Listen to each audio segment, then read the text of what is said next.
Olá, sejam muito bem-vindos. Hoje a gente vai mergulhar numa das questões mais profundas que aparecem em caminhos espirituais, principalmente para quem estuda um curso em milagres. A pergunta é: como é que se encontra uma paz que dizem ser absoluta, total, num mundo que, convenhamos, parece ser o exato oposto disso? E essa pergunta, nossa, ela surge com uma força enorme e é totalmente legítima. A gente quer saber como essa verdade, esse amor, essa paz de Deus pode, de alguma forma, se manifestar na nossa vida, sabe? No nosso corpo, no nosso dia a dia. Só que o próprio ponto de partida dessa pergunta já revela uma pequena, mas olha, fundamental confusão. E se o lugar onde a gente está cavando para encontrar a paz, esse aqui no mundo, simplesmente não for o lugar onde ela mora? Essa é a premissa radical que o curso nos convida a explorar. E é exatamente isso que nós vamos desconstruir juntos agora. Certo, vamos direto ao primeiro ponto, que é crucial: a tal da confusão de níveis. É aqui que a maior parte das nossas frustrações espirituais começa, sabe? Nessa tentativa de forçar algo que, por natureza, é impossível. Um curso em milagres estabelece uma distinção muito clara. A realidade com R maiúsculo, Deus, amor, a totalidade, ela simplesmente não pode ser trazida para cá, para o nível da forma.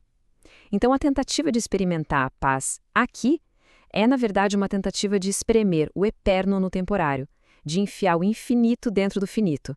E isso, bom, isso não funciona. Agora, uma reação bem comum a essa ideia é pensar: então esse é negar a vida, é uma espécie de escapismo espiritual? Mas é exatamente o contrário. Vamos esclarecer de uma vez por todas o que essa visão não é.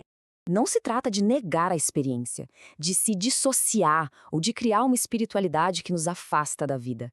Quando surge aquela percepção de que o mundo não existe da forma como a gente pensava, não é uma fuga, é na verdade uma correção de percepção.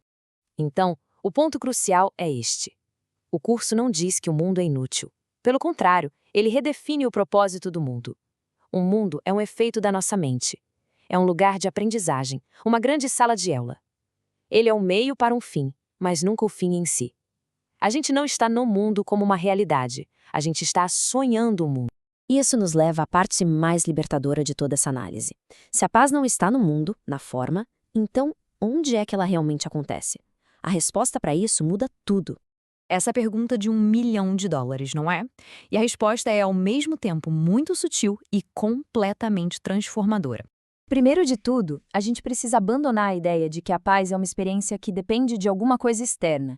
Ela não chega quando tudo dá certo. Não é uma emoção, não é uma situação. Ela é totalmente independente de qualquer circunstância. E aqui está a grande virada de chave. A paz não é algo que se experimenta, como a gente experimenta o calor do sol ou uma emoção. A paz é reconhecida.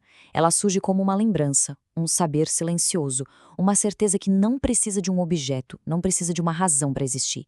É como uma evidência, só que sem forma. Essa ideia ilustra o ponto de forma brilhante. Muitas vezes essa paz é sentida, mas a mente racional não consegue explicar, não consegue encaixotar. Não é algo para ser entendido com o intelecto, é algo para ser lembrado. E essa lembrança é o que o curso chama de memória de Deus. E olha, não é uma memória do passado, de algo que aconteceu. É a lembrança daquilo que se é e que nunca foi perdido. Ela emerge quando o julgamento cai, quando as defesas relaxam, quando a mente para de tentar controlar absolutamente tudo. Ok, vamos agora para a aplicação prática disso tudo. Se a paz está na mente, qual é a relação dela com o mundo que a gente percebe? Como isso se manifesta no nosso dia a dia? Este ponto é fundamental. O mundo não é a fonte da paz. De jeito nenhum. Ele age como um espelho. O mundo que vemos lá fora é apenas um reflexo da escolha que fazemos aqui dentro, na nossa mente. Então, o processo é mais ou menos assim. Primeiro, uma escolha pela paz é feita na mente. Segundo, o mundo, como um reflexo fiel, começa a mostrar essa escolha de volta. E terceiro, o que a gente vê no mundo são os ecos dessa paz original. E o que são esses ecos na prática, no nosso cotidiano? São aquelas mudanças que a gente começa a notar. Menos conflito na vida. As relações vão ficando mais suaves, mais gentis. A nossa própria reatividade diminui. O medo começa a perder a força, a densidade. Mas é vital, vital não confundir o eco com a fonte. Essas manifestações gentis que aparecem no mundo não são a paz em si, são só o reflexo dela. A paz verdadeira, a paz de Deus, está sempre na fonte, na escolha feita lá na mente.